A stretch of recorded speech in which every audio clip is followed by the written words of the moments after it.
everyone, this is Charlie and Dia. Charlie is a therapy dog, and his job is to go into the community to help reduce stress, anxiety, and depression. He also has another important job, which is to promote literacy in the schools. Like many of the two-legged people in the world, he's having to work at home because of the virus. So he wanted to promote some literacy for our homeschooling friends. Two of his favorite girls in the whole entire world picked out a special book that he wants to read to everyone. And this is the book.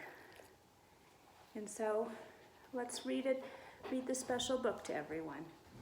Gerald was a tall giraffe whose neck was long and slim, but his knees were awful crooked and his legs were rather thin. He was very good at standing still and munching shoots off trees, but when he tried to run around, he buckled at the knees. Now, every year in Africa, they hold a jungle dance. Every single animal turns up to skip and prance. And this year the day arrived, poor Gerald felt so sad, because when it came to dancing, he was really very bad. The warthogs started waltzing, the rhinos rocked and rolled, the lions danced a tango that was elegant and bold. The chimps all did a cha-cha with a very Latin fill.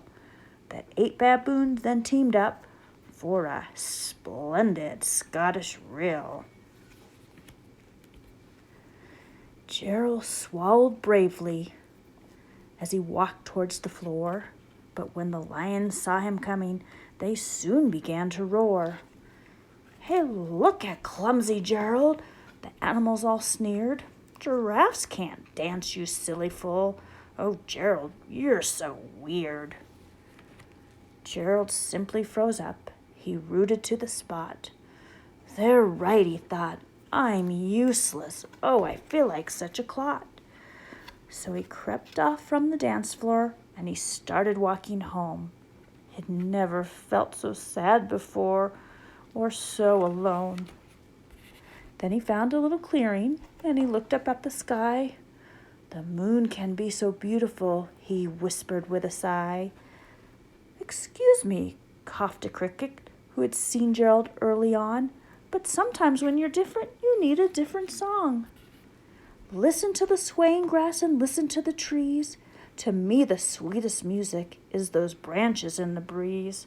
So imagine that the lovely moon is playing just for you. Everything makes music if you really wanted to." With that, the cricket smiled and picked up his violin. Then Gerald felt his body doing the most amazing things. His hoofs started shuffling, making circles. His neck started swaying. His tail was swishing. He threw his legs out sideways, swung everywhere, and then even did a somersault and leapt up in the air. Then one by one, each animal who'd been there at the dance arrived while Gerald boogied on and watched him quite entranced. They shouted, "It's a miracle! We must be in a dream! He's the best dancer we've ever seen!" "How did he learn to dance like that? Please, Gerald, tell us how." But Gerald simply twirled around and finished with a bow. When he raised his head and looked up at the moon, the stars above, he said, "We all can dance.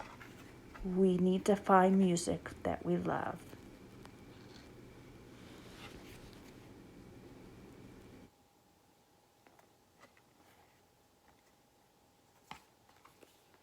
Thank you for sharing this special book with us.